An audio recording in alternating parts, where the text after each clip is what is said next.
आपको जिंदगी में जो कुछ भी चाहिए या आपकी जो भी समस्या है, आप श्रीमद् भगवत गीता की ये 25 बातें ठीक से सुन समझ लो। आपकी हर इच्छा पूरी होगी, हर मुश्किल आसान होगी और आपका हर दुख दूर होगा। गीता का ये ज्ञान अमृत से भरा है जो इंसान के मरे हुए मन और जीवन में एक नई जान डाल देता है। मैं गारंटी के साथ ये बात कह सकता हूँ कि जो कोई भी इन 25 बातों को ध्यान से पूरा वीडियो के अंत तक सुनेगा, उसे अपनी हर समस्या का हल मिल जाएगा। उसे वो सब कुछ मिल जाएगा जो वो पाना चाहता है। श्रीमद् भगवत गीता का सबसे पहला उपदेश यह है कि जिंदगी में कभी भी खुद को किसी का मोहताज मत बनाना, क्योंकि जब तक आप किसी के मोहताज नहीं होते तब तक आपको कोई दुख नहीं पहुंचा सकता, कोई आपका फायदा नहीं उठा सकता। जिस इंसान के आप मोहताज हो जाओगे वो आपको एक्सप्लॉइट करना शुरू कर देता है। जिस दिन आपने अपने जीवन को किसी का मोहताज बना दिया, उसी दिन से आपको उसकी गुलामी करनी पड़ती है।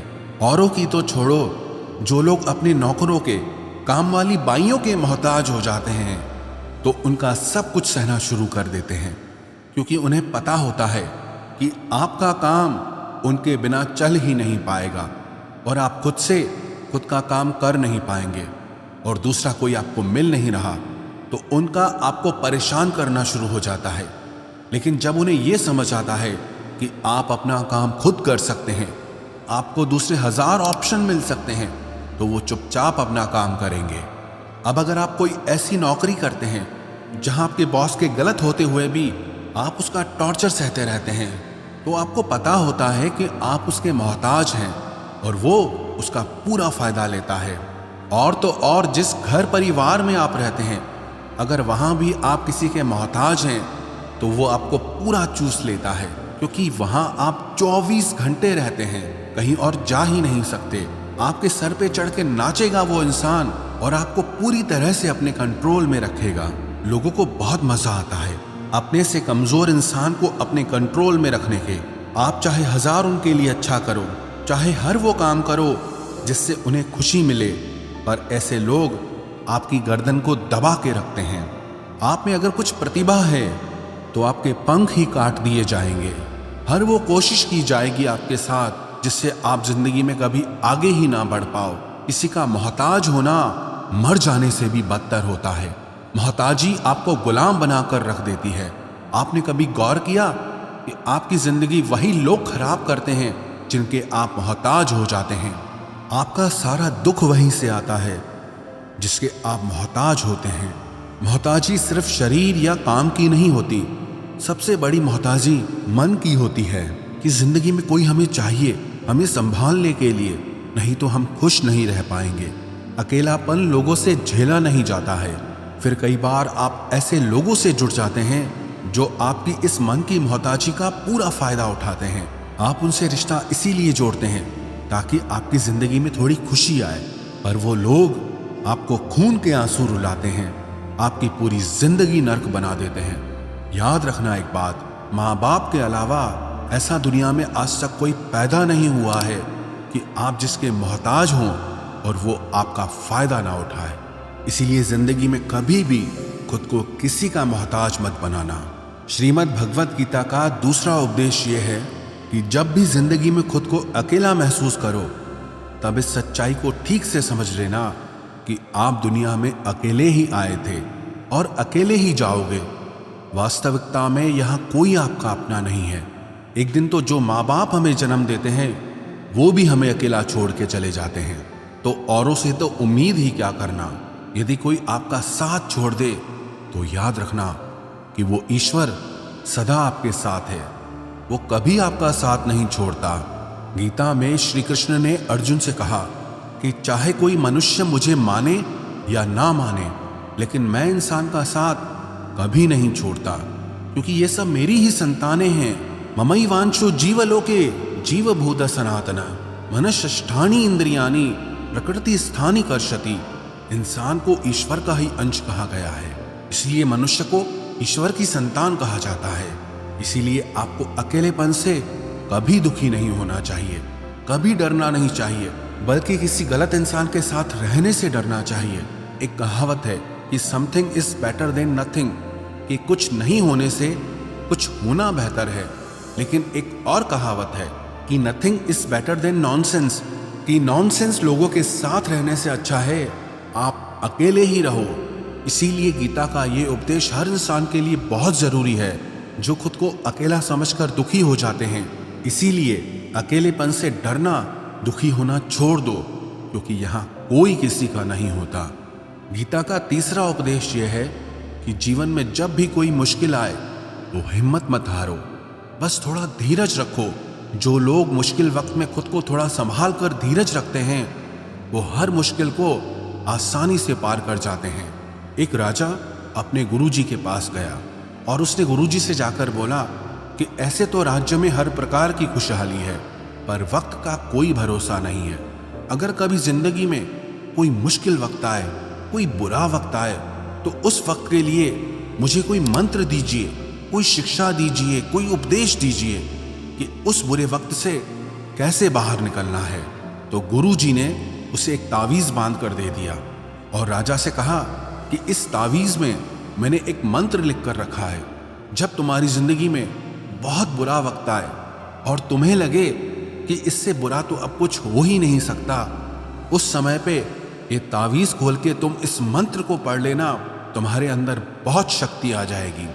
और एक दिन ऐसा हुआ भी कि उस राजा के राज्य पे किसी दूसरे राजा ने आक्रमण कर दिया और इस राजा की ऐसी स्थिति हुई कि उसे अपना राज्य छोड़कर, पूरे शहर को छोड़कर अपने कुछ लोगों के साथ भागना पड़ा।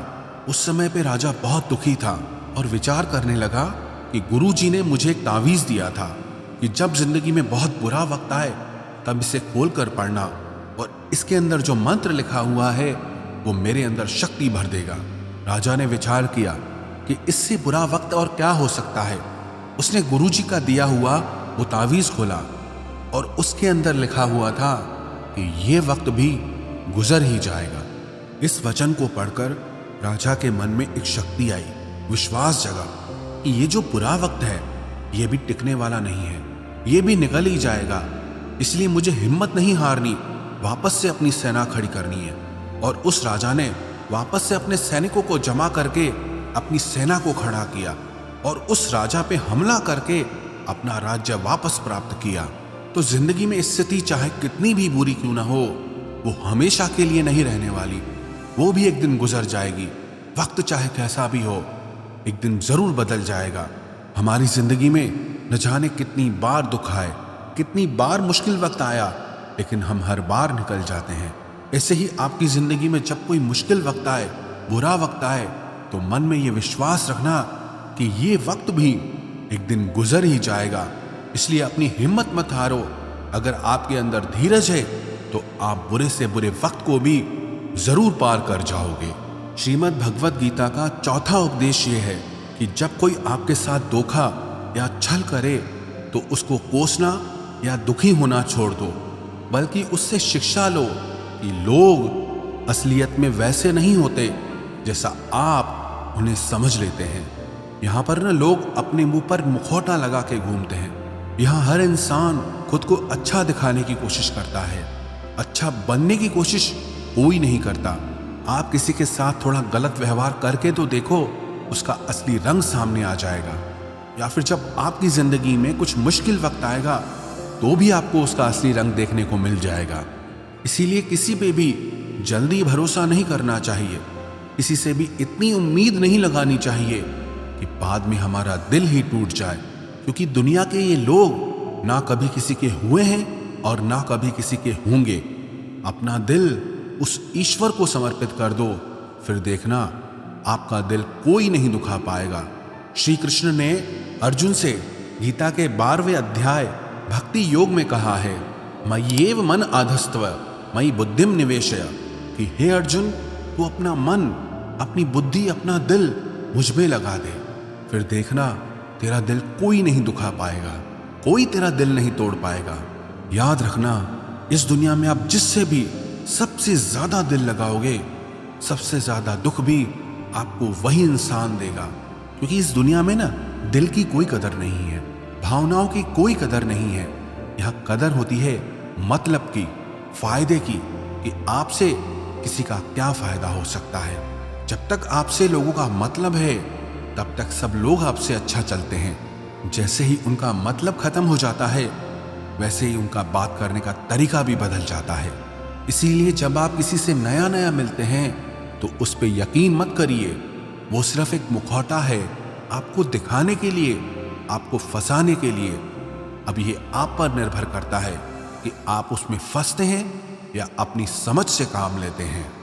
गीता की 5वीं शिक्षा यह है कि आप अपने गुजरे हुए वक्त को भूल जाओ, क्योंकि अगर आप गुजरे हुए वक्त के दुख में जीते रहोगे, उसके पश्चाताप में जीते रहोगे, तो आज में आप कभी खुश नहीं रह पाओगे।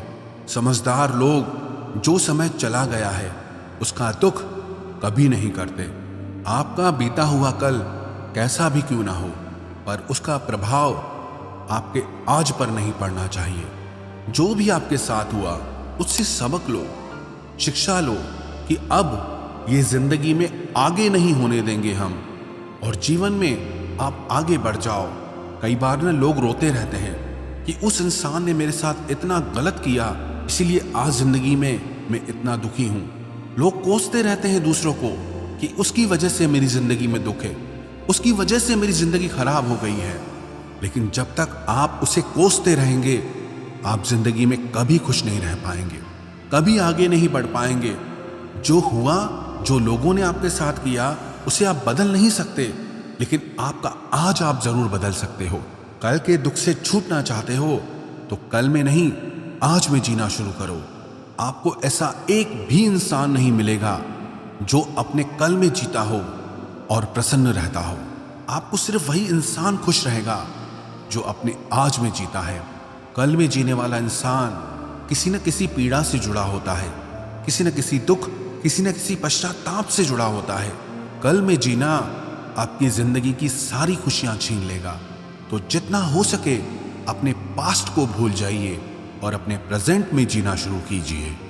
श्रीमद् भगवद गीता का 6ठा उपदेश यह है कि प्रेम उसी से करो जो आपके प्रेम के लायक हो। जिसे आपके प्रेम की कदर नहीं, उससे जितना दूर रहो उतना अच्छा होता है। आजकल लोग कहते हैं कि सबसे ज्यादा पीड़ा प्रेम देता है। लोगों ने प्रेम जैसी पवित्र चीज को गंदा कर दिया है, जहर बना दिया है। सबसे ज्यादा लोग एक दूसरे को प्रेम और भरोसे के नाम पर ही लूटते हैं। अगर आपका किसी से प्रेम नहीं है तो वो आपकी भावनाओं को चोट पहुंचा ही नहीं सकता। संबंध चाहे जो भी हो, हद से ज्यादा किसी से प्रेम करोगे और अगर वो उसके लायक नहीं तो सिवाय दुख के और कुछ नहीं मिलेगा। वास्तविकता में प्रेम पीड़ा नहीं देता, बल्कि ऐसे इंसान से प्रेम करना पीड़ा देता है जिसे आपके प्रेम की कदर नहीं है। तो प्रेम सिर्फ उसी इंसान से करो जिसे आपके प्रेम की कदर नहीं है। जहां आपको यह एहसास हो जाए कि आपके प्रेम की, आपके भावनाओं की किसी को कदर तक नहीं है, वहां से आप कृपया करके खुद को दूर ही रखें। गीता का 7वां उपदेश यह है कि हमारे रिश्तेदार ही हमसे सबसे ज्यादा जलते हैं। हमारी सफलता से सबसे ज्यादा दिक्कत हमारे रिश्तेदारों को ही होती है। बाहर वालों को कोई फर्क नहीं पड़ता कि आपकी जिंदगी में क्या हो रहा है, पर जो आपके रिश्तेदार होते हैं उनकी ना पूरी नजर रहती है आपकी जिंदगी पर। बाहर से तो वो यही कहेंगे कि आगे बढ़ो, सफल हो जाओ, खुश रहो जिंदगी में, पर जब उन्हें आप अपनी सफलता के बारे में बताएंगे, अपनी किसी कामयाबी की खबर उनको सुनाएंगे, तो उसे सुनकर उन्हें बिल्कुल भी खुशी नहीं होती। कई बार सारी दुनिया आपको पसंद करती है, आपके काम की तारीफ करती है, लेकिन आपकी कदर आपके घर में ही नहीं होती। महाभारत का युद्ध बाहर के लोगों में नहीं हुआ था, ये भाइयों के आपस की लड़ाई थी। पांडवों के हर सुख से दुर्योधन जलता था। जब भी पांडव किसी काम में सफल होते थे उससे बिल्कुल भी बर्दाश्त नहीं होता था। दुर्योधन हर कोशिश करता था पांडवों को नीचा गिराने का, जितना हो सके उन्हें दुखी करने का। और वही भाइयों की आपसी जलन महाभारत के युद्ध की वजह से हुई, जिसमें न जाने कितने अनगिनत लोग मारे गए। बाहर वाले को क्या फर्क पड़ता है कि आप कैसे जिंदगी जीते हैं, लेकिन ये जो रिश्तेदार होते हैं, ये जो करीबी लोग होते हैं, मजाल जो इन्हें आपकी खुशी बर्दाश्त हो जाए। सबसे खतरनाक होते हैं ये लोग, क्योंकि ये बाहर से बहुत मीठा चलते हैं, आपको अच्छे अच्छे शब्द कहते हैं, लेकिन आपके पीठ पीछे ये आपसे जरा भी खुश नहीं होते। तो इसीलिए किसी को भी अपना समझने से पहले आप ये जरूर चेक कर लें कि वो सच में आपका अपना है या सिर्फ अपनेपन का दिखावा हो रहा है। गीता का 8वां उपदेश ये है कि आज के युग में बहुत ज्यादा अच्छे मत बनो, नहीं तो ये दुनिया आपको लूट के कंगाल कर देगी। पांडवों की कहानी ये शिक्षा देती है कि ज्यादा अच्छा बनना आपको कई बार बहुत दुख दे सकता है। जो पांडव हमेशा धर्म पे चलते थे, कभी कोई गलत काम नहीं किया, लेकिन उनका सारा राजपाट चला गया। उनकी पत्नी को भरी सभा में नग्न करने की कोशिश की गई। भिक्षा लेकर के उन्हें अपनी जिंदगी गुजारनी पड़ी। कारण क्या था? वो कुछ ज्यादा ही अच्छे बन रहे थे। ये तो तब की बात है, और आज की दुनिया तो और बदल चुकी है। लोग न अच्छे इंसान को इज्जत कम देते हैं, बल्कि उसका इस्तेमाल ज्यादा किया जाता है। अगर आप भी लोगों के साथ अच्छा चलते हैं तो आप इस चीज को खुद अनुभव कर पाएंगे। आप जितना लोगों के साथ अच्छा चलते हैं, लोग आपके साथ उतना गलत व्यवहार करते हैं, लोग आपका उतना ज्यादा इस्तेमाल करते हैं। आप दूसरों की खुशी के लिए कुछ भी करते जाते हैं और लोग सिर्फ आपका एडवांटेज लेने में लगे रहते हैं। इसलिए आज के जमाने में खुश रहना है ना, तो बहुत ज्यादा अच्छे मत बनो। इसका मतलब ये नहीं कि आप बुरे इंसान बन जाओ। आप अपनी नजर में अच्छे बन के रहो। दुनिया की नजर में अच्छे बनने की कोशिश कभी मत करना। गीता का 9वां उपदेश ये है कि जहां आपके लिए प्रेम और इज्जत नहीं है, वहां कभी मत जाओ। महाभारत का युद्ध शुरू होने से पहले श्री कृष्ण हस्तिनापुर गए थे, पांडवों की तरफ से शांति प्रस्ताव लेकर के। तब शकुनी ने दुर्योधन से कहा कि ये कृष्ण बड़ा मायावी है, अगर ये हमारे पक्ष में आ जाए तो समझ लो पांडव हार ही गए। तो इसकी सेवा करो, इसको अपने घर आने का निमंत्रण भेजो, इसे खुश करो। जब श्री कृष्ण हस्तिनापुर पहुंचे तो दुर्योधन ने उन्हें अपने घर आने के लिए कहा और श्री कृष्ण से कहा, आप मेरे घर पे रहिए, मेरा आतिथ्य स्वीकार कीजिए, मेरे घर में भोजन कीजिए। तो श्री कृष्ण ने दुर्योधन से कहा कि दुर्योधन, इंसान को किसी के घर तभी भोजन करना चाहिए, तभी जाना चाहिए, या तो उससे बहुत प्रेम हो, या तो हमारे जीवन में कोई बहुत बड़ी आपत्ति आ गई हो। ना तो मेरी जिंदगी में कोई आपत्ति आई है और ना ही तुम्हारा मुझसे कोई प्रेम है, तो तुम्हारे घर तो मैं कभी नहीं आऊंगा। तुम मुझे अपने घर बुला रहे हो सिर्फ और सिर्फ अपना मतलब पूरा करने के लिए, और मतलबी लोगों के घर कभी नहीं जाना चाहिए। इसलिए इससे हमको ये शिक्षा मिलती है कि जिसके दिल में आपके लिए प्रेम नहीं है, इज्जत नहीं है, वहां आपको कभी नहीं रहना चाहिए। आपको सिर्फ उसी जगह रहना चाहिए जहां आपकी कदर हो, आपको इज्जत मिले और जहां आपको प्रेम मिले। गीता का 10वां उपदेश ये है कि कभी भी अपने धन, अपने पद और बल का अभिमान नहीं करना चाहिए। दुर्योधन को बहुत अभिमान था कि मेरे पास भीष्म पितामह जैसे, द्रोणाचार्य और कर्ण जैसे योद्धा बैठे हैं, तो ये पांडवों को तो मैं यूं ही मसल के रख दूंगा। अपने धन का अभिमान था, अपने पद और शक्ति का अभिमान था, लेकिन वो अभिमान ही एक दिन उसके सर्वनाश का कारण बना। जो लोग अपने पैसे के अहंकार में या शक्ति के अहंकार में दूसरों को नीचा दिखाते हैं, दूसरों को चोट पहुंचाते हैं, एक दिन उनकी वही गलती उनका सर्वनाश कर देती है। इसलिए जीवन में आप चाहे कितने भी सफल हो जाएं, कितने भी बड़े इंसान हो जाएं, लेकिन उसका अभिमान दूसरों को कभी मत दिखाना। गीता का 11वां उपदेश यह है कि जो दूसरों के साथ छल करता है उसका अंत बहुत बुरा होता है। दुर्योधन का मामा शकुनी और दुर्योधन ने पांडवों के साथ जीवन भर छल किया, पग पग पर उन्हें धोखा दिया, कभी ईमानदारी से उनके साथ नहीं चला, और उसका परिणाम दुर्योधन को यह मिला कि उनके दल का हर एक बड़ा योद्धा छल के द्वारा ही मारा गया, क्योंकि दुर्योधन ने जैसा कर्म किया था उसको वैसा ही फल मिला। सारा जीवन भर उसने छल किया, तो अंत में उसकी खुद की मृत्यु भी एक छल से ही हुई थी। इसीलिए कोई अगर खुद को बहुत ज्यादा चालाक समझता है कि दूसरे को धोखा दे दिया, दूसरे को बेवकूफ बना दिया, एक दिन कोई आएगा उसकी जिंदगी में भी जो उसको भी धोखा देगा, क्योंकि कर्मा सबके चेहरे याद रखता है। जो जैसा कर्म करता है उसको वैसा फल जरूर मिलता है। गीता का 12वां उपदेश ये है कि जो इंसान आपको बार बार चोट पहुंचाए उसे कभी माफ नहीं करना चाहिए। युधिष्ठिर ने दुर्योधन को बार बार माफ किया और उसका परिणाम यह हुआ कि उन्हें अपनी जिंदगी में बहुत बड़े दुखों का सामना करना पड़ा।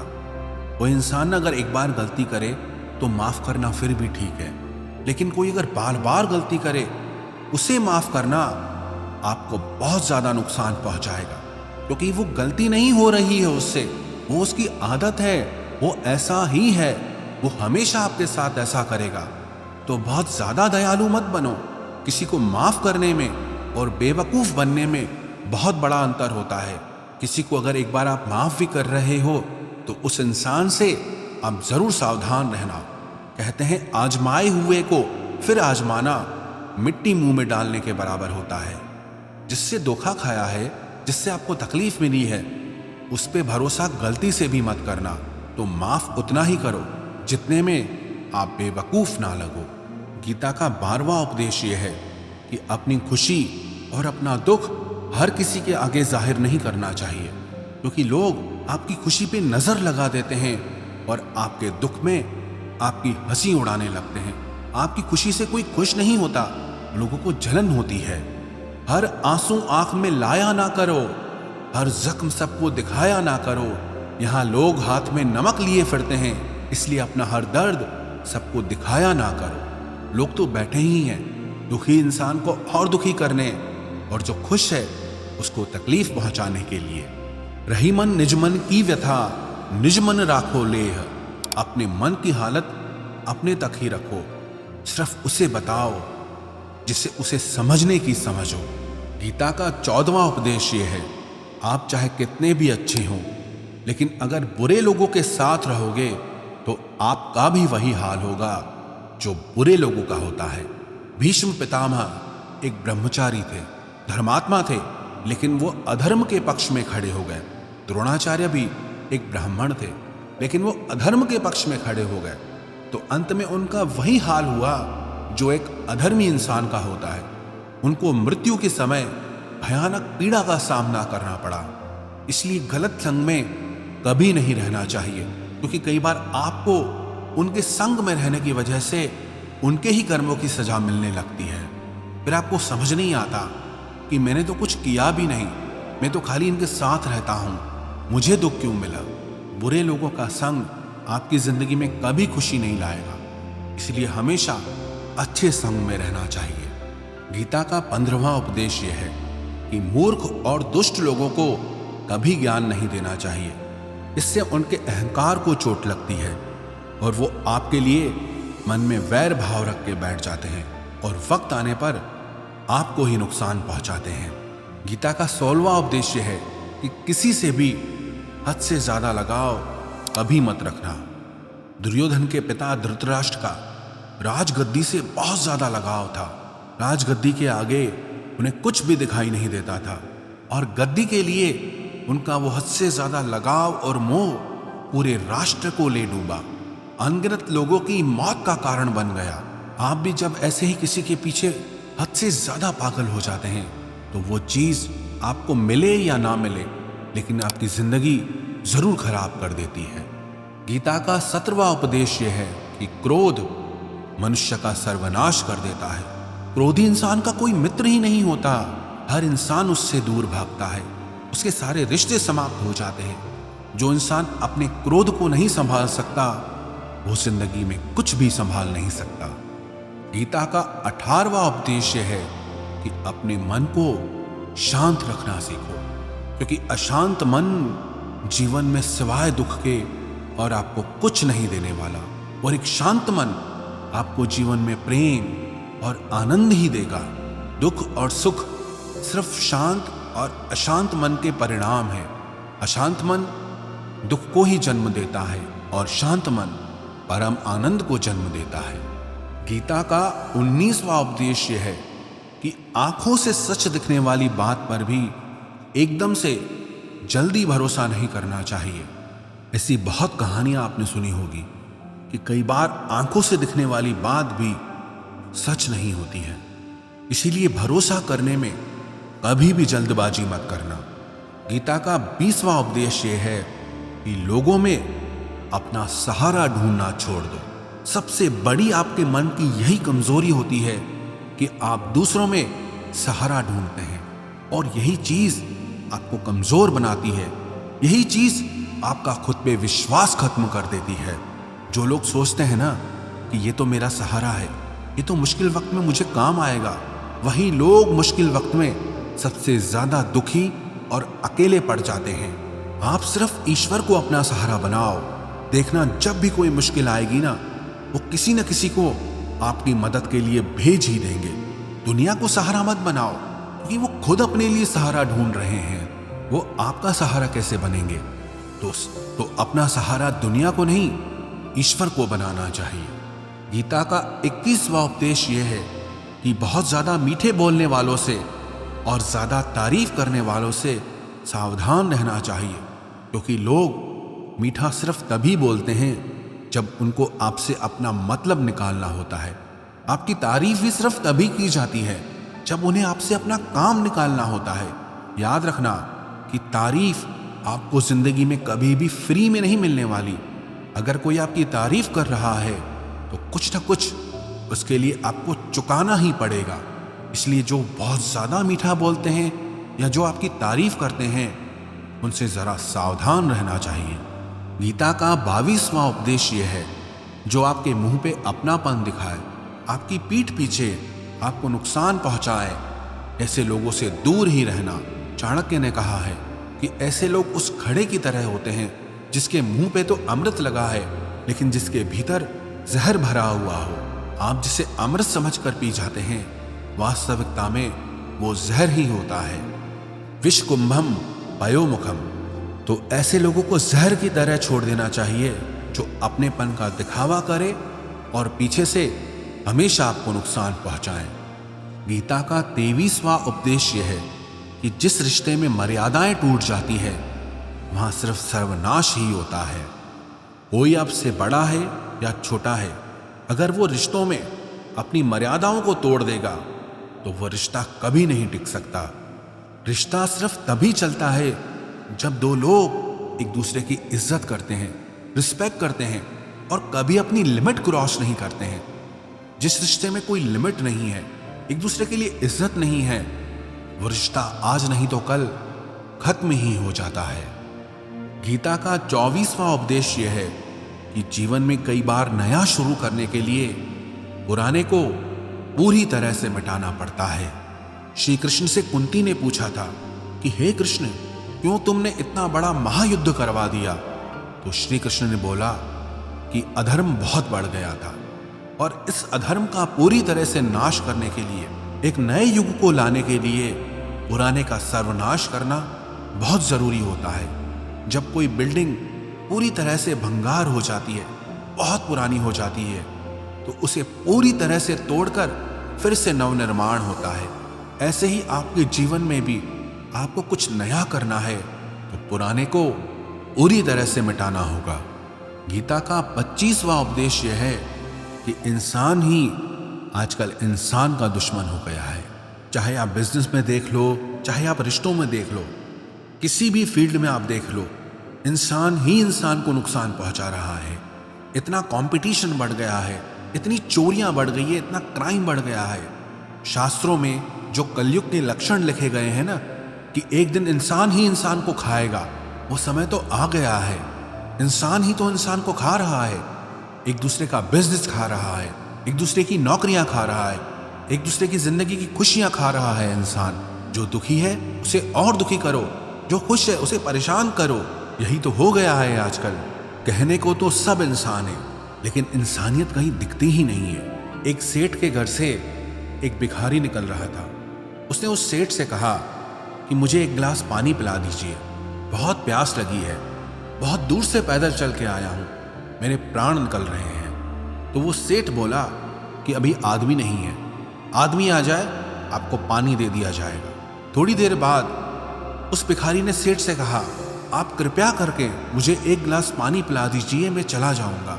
मेरे प्राण निकल रहे हैं और आसपास में किसी का घर भी नहीं दिख रहा। तो उस सेठ ने कहा, मैंने कहा ना कि आदमी आने वाला है, वो आ जाए तो आपको पानी मिल जाएगा।